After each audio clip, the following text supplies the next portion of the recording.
लेकिन अनिरुद्ध फिर भी ओखा की तरफ नजर उठाकर नहीं देखता। तो ओखा अनिरुद्ध के पैर पकड़ लेती है और दोबारा क्या कहती है रे? कैसे कहती है भैया? अरे ले आजा ढोला मौज करेगा भीतर चित्तर साड़ी में। वो कैसे भैया? आजा ढोला मौज करेगा भीतर चित्तर साड़ी में। पर क्या फूलन को पर क्या कल्लक को बिछायो ना राड़ी में।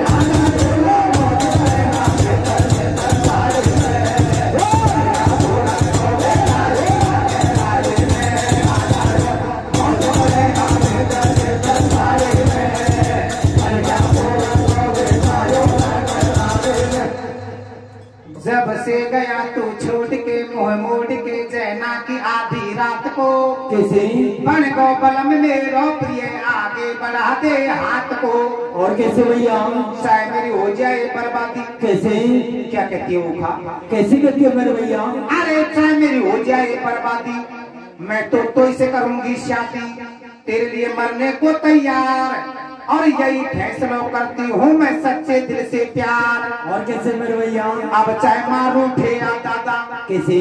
अरे अब चाहे मारू ठे या दादा, करती हूँ मैं तुमसे वादा। मारो थारो मारो जन्म जन्म को मेल और मत घबरावे आजा खेला चौपर पासा खेल। और कैसे मेरे भैया? दोनों निर्भय मौज उड़ावे। कैसे?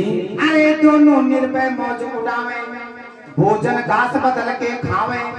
ईश्वर देगो मारो साथ और या को नहीं किसी को पता। बीत गए कई दिन और रात। और कैसे मेरे भैया?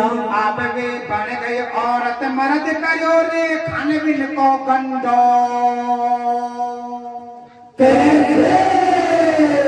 अरे तुम देखो रे अपने आप गिरो बाबू।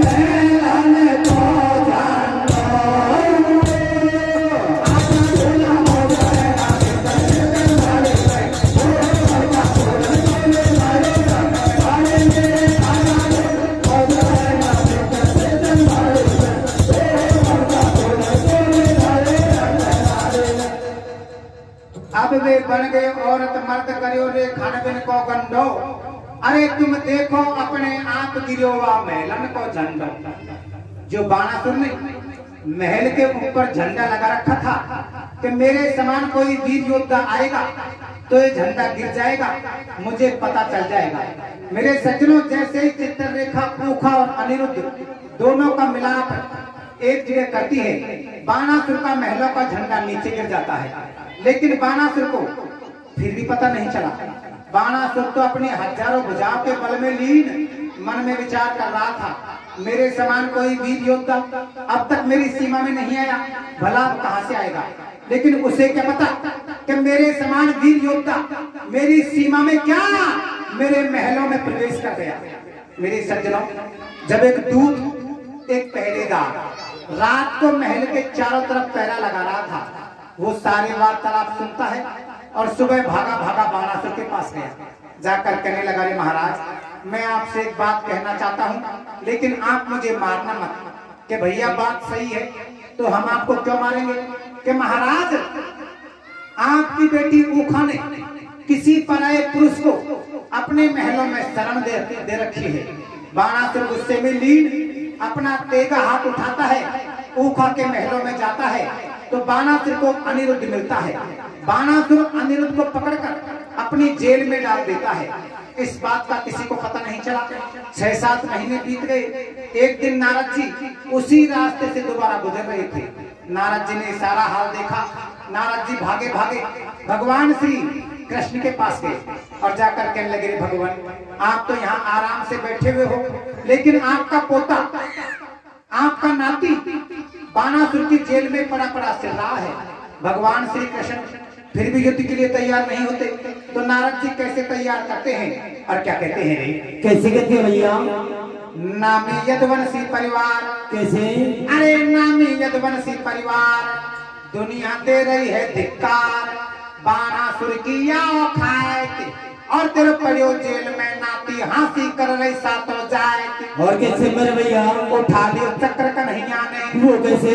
अरे उठा लियो चक्र कन्हैया ने, हल बल दाऊ भैया ने, पाछे हुई घोर संग्राम में और लाठी भाला ते गाले दुवंशी चले तमाम। और कैसे मेरे भैया मची टेटवन में हाहाकार, कैसे अरे मची टेटवन में हाहाकार, वही खून की धार अपार, लड़ रहे बलदाऊ ललकार, और बाणासुर की बरसा से बैठी बाणासुर सरकार। और कैसे मेरे भैया वाकी काटी भुजा हजार, कैसे अरे वाकी काटी भुजा हजार, छोटी शेष सकेती चार, हो जा मरबे को तैयार, या को क्षमा करो भगवान, और प्रहलाद भगत ने आज बचाई बाणासुर की जान। और कैसे मेरे भैया बाणासुर ने मानी हार, वो कैसे अरे बाणासुर ने मानी हार, हो गए शादी को तैयार, हुई ओखा अनिरुद्ध की जीत,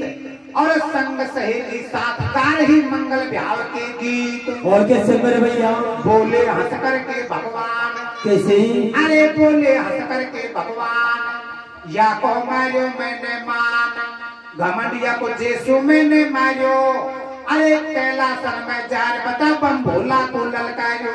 और कैसे मेरे भैया अब तो मैं मेरी को छोड़ ध्यान धर बंसी वाला को,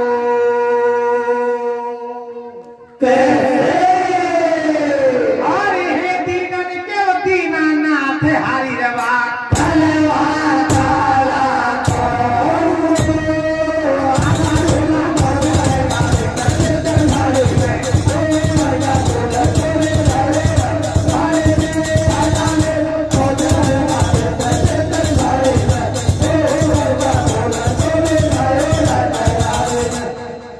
इसीलिए कहते हैं